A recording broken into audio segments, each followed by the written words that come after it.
I added the biblical plagues of Egypt to the most unhinged Minecraft mod. After you defeat an alien invasion in your world, you officially reach the halfway point in progression, which means a lot of new possibilities open up as well as some drawbacks. We're going to be touching on those today, starting with the biblical plagues. Now, after you defeat an alien invasion in your world, every tick there will be a small chance for one of the plagues to start. And these are like temporary debuffs that cannot be removed with milk and stuff. And depending on what plague it is, it will do a different effect on you. Plague number 1 is the plague of blood. It will convert all water that's near you into blood. As you can see, all this water is turning into blood. That's all it really does. This one's pretty straightforward. Plague number 2 is the plague of frogs. And this is probably one of the most harmless ones. All it really means is frogs will start to spawn around you, and they may or may not survive. But yeah, all this really means is frogs are going to spawn very often, regardless of what biome or dimension you're in. Plague number 3 is the plague of gnats. Oh boy. This one might be a little dangerous. But the gnats make you extremely itchy, so you bounce around and stuff. Presumably because you're trying to itch yourself. I don't know what I was thinking when I made this, but I didn't want to add gnats to the mod, so this is the next best thing.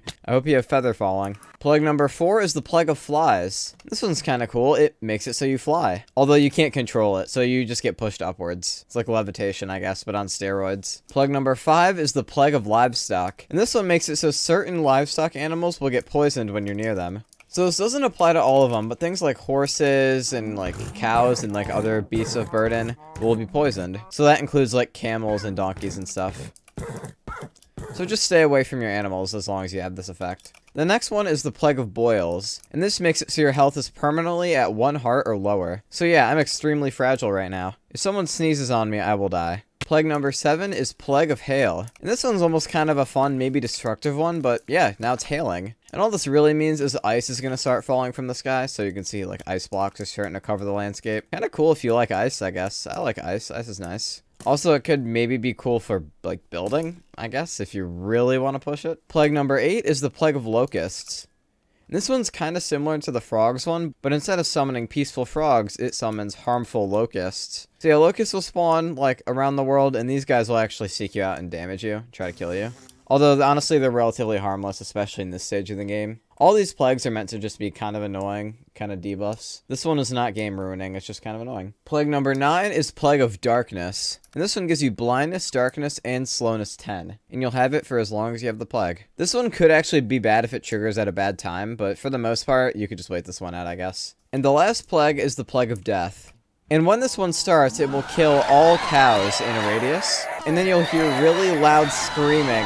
And then random undead mobs will also spawn around the world, like wither skeleton. Yeah, that one's really annoying. So yeah, those are the 10 plagues. Enjoy. There's something new in the casino, so bring your wallet. You may notice that 2 of the slot machines in here got replaced with this new block. This is a blackjack table. Let me get some money out of my wallet. We'll do $32. Now all you gotta do is place your bet. And now you're playing blackjack. You can choose to hit or stand. I'm gonna stand, and it looks like my opponent stood as well. Stand again. He hit. I'll stand one more time. Nothing, so I'm gonna hit. Now this version of blackjack, just because of kind of how I had to do it to make it single player, your goal is to make your opponent bust, but keep you in the game so you win. And you can do that by standing and then hitting when necessary. So you can stand up to 3 times before you have to hit again. And once your opponent goes over 21, you win. So I'm gonna stand, and then I'm gonna hit.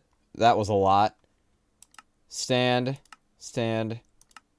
I won. So my opponent failed, and I got even more money. I had $32 before, so I made a $16 profit. It's kind of nice. If you stand more than 3 times, you automatically lose, and you will lose all your money that way. It's alright, I guess. I like it more than the slot machines, which are kind of broken, to be honest. I don't know what is wrong with them. I've tried to fix these like a million times. I'll let you know in my Discord if I end up fixing them. There's a new really useful tool, and it's diesel related. Put some diesel in a diesel funnel, and then put in the jetpack, a new item. And now as long as this jetpack has diesel on it, you can wear it, and you'll be able to fly as long as you're sprinting, because I couldn't make it work when you jump for some reason. But yeah, it's kind of straightforward, if not a little hard to use. So yeah, just walk around, and when you want to take off, just like sprint. I'm out of diesel. Wow. Now, the jetpack is okay for, like, transportation, building, and combat. Probably better for building and combat than transportation, let's be honest. But the jetpack can actually be used to get somewhere really unique. But, you know, Earth is kind of boring, which is why we can now go to space. Those guys are going to kill me. Now, going to space is kind of simple. I don't need to, like, build a rocket or do anything complicated like that. I just have to give my jetpack lots and lots of diesel. I might need more than one jetpack, actually, to do this. But yeah, I'm gonna go out of this world. You'll escape the atmosphere and go to space. More specifically, you'll be sent to the asteroid belt. So we're actually really far from, like, Earth right now. Now, Now let's talk about what the asteroid belt has to offer.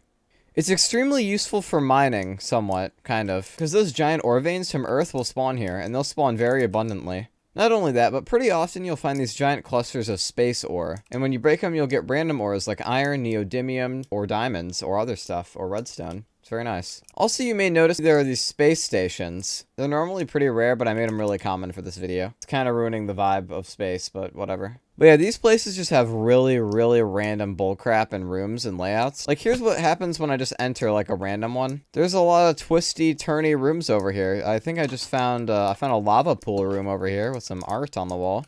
Kind of nice. And also, I see one of those blackjack tables and some money down there, so I guess I can gamble in space. That's something. This is another one of these rooms right next to here for some reason. We even got ourselves a little courtyard to overlook the vacuum of space, which is very crowded. Also, I can break down here if I want. It looks like there's another door which connects to this big hallway. And this goes into... Oh, this room has a lot of exits. This one is another one of those gambling rooms. This one might be more common than I want it to be. And I see over here another staircase. Where does this one lead? Looks like it leads to another pool. I think I got like the lamest space station ever. There are some really neat rooms in here, but I'm not finding any good ones. We got this like barely hallway over here, which leads to a room with a bunch of pea and amethyst. It's kind of nice. And I think this is the exact same room layout, like right next to it. It's kind of fun. Also, there's a battery box in here, and I'm pretty sure that's maxed out, like completely full of energy. So that's kind of cool. Now, occasionally in a space station, you might see something really cool. A new material. Let me collect this, and this is an energy shard block, which can be decrafted into energy shards. And these are useful for some really late game crafting things. You can also occasionally find energy shard ore in the, like, asteroids, but you'll have to synthesize it with some other crap to actually get the usable crystals, so it's up to you if you think that's worth it. Now, if you're ever in space and you're kind of bored of space, you got what you want to leave, all you have to do is jump out of the asteroids, and, you'll see I'll return home. There it is, I made it back. Hello, nitrogen clouds. Oh, that's convenient. I'm landing in a lake. Now, these energy shards are useful for some really late game crafting tools. As you can see, with 3 titanium, 2 carbon fiber, a glass, and an energy shard, you can get the chargerator. And the chargerator is required for these new tools. Because you know how there's a set of diesel tools, like there's the flamethrower, diesel drill, diesel chainsaw, and the jetpack? Well, now there's electric versions of all those things that do their jobs, but better and more convenient because it uses energy instead of diesel. And the chargerator is the electric version of the diesel funnel. As you can see, I right-click and I can input tool, kind of like the diesel funnel from earlier. But I don't fill it up with diesel. I actually just right-click it on a battery box that has energy in it. And you can see now I have a ton of energy in here, which I can use. Now, the first tool I'm going to go over is the electric drill. Made with a smart electronic, intelligent conch, rotor, energy shard, and this other bullcrap. Just put my electric drill in here, and you can see it's charging up. And yeah, not only does it use energy instead of diesel, which is just more convenient, it mines blocks extremely quickly. I forgot to make it so it mines stone instantly. That's also next. Also, it's not dropping the blocks. Wow. Why can I never get things right for the video? This video's had so many problems. But yeah, this tool's going to be a lot better than I'm making it seem. This mod is in beta. Who cares? Makes an adequate weapon too, I guess. The next tool is the electric chainsaw.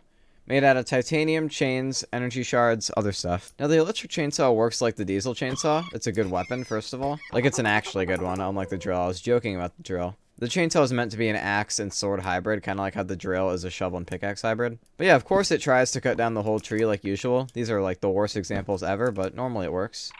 But yeah, this electric chainsaw uses energy, but it's also going to be the only chainsaw used to mine some special wood types I'm going to add, like, in the future, that are going to be used for more advanced crafting. So yeah, more advanced stuff, I guess. This is more of a stepping stone in progression than anything actually useful. I mean, you could totally just use a diesel chainsaw instead of this, but I like to be consistent, and I think it's cool looking, I guess. The last tool on our list is probably the most interesting, the plasma thrower. This is the electric version of the flamethrower, made with rhenium ingots, carbon fiber, energy shard, flint and steel, and circuits. So yeah, like usual, give this thing energy to work. Now, you know how the flamethrower sets things on fire, burns things, and also, like, and converts blocks into their smelted version? Like turning sand into glass, for example? Well, the plasma thrower is nothing like that at all. It's actually more like the mining laser from Industrial Craft 2. Right-click, and it just destroys what it touches, and it drops it for you. And it also does it like Silk Touch, so you can see I'm, like, getting glass and stuff from this. Kinda nice. This thing's just fun. I love stuff like this.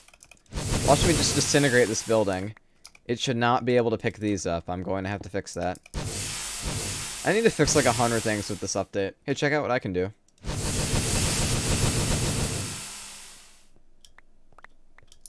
Last thing for this update, I have no idea if I'm going to finish this, but I started adding drywall This is the only drywall block I have. I honestly don't even like it. Don't be surprised if I scrap that. So yeah, thank you guys so much for watching. Subscribe, like, comment, join my Discord, follow my Twitter, play Industrial Basis, subscribe to my second channel, visit my website, suggest features in the comments, and goodbye.